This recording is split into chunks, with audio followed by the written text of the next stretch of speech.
Hello guys, ये सुबह सुबह मैगी और अंडा खा के आज हम जाएंगे बिहू का बाजार करने के लिए। हमारा बिहू आ रहा है गाइस। और आप लोगों का तैयारी कैसे चल रहा है सब में बोलिएगा कमेंट में। फिर पहले हम आए बिहू का कपड़ा लेने के लिए, जो हम लेते ही हैं मतलब बिहू में। हमारा तो मेन फेस्टिवल है बिहू, और हम घर में नहीं है, बहुत मिस कर रही हूँ अभी घर को। फिर ये फ्लावर्स देखा, बहुत सुंदर है, लेकिन रूम में सजाने के लिए जगह नहीं है।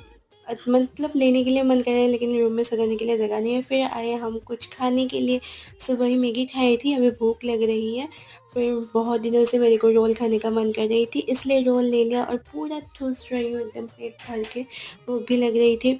फिर आगे बेडशीट लेने के लिए होलसेल सेल्स हुआ था, इसलिए कुछ सामान वामान लेना था और टाइम भी नहीं मिल रहा था, तो आज ही ले लिया। कुछ खाने का सामान भी, वो वीडियो नहीं किया, बहुत भीड़ था मॉल में। फिर खाने आए हम फालूदा, और एकदम ग्लास भर के दिए हैं मेरे से, तो ख़त्म नहीं हुआ ही है गाइस। तो आज के लिए यही था, मैं वीडियो था।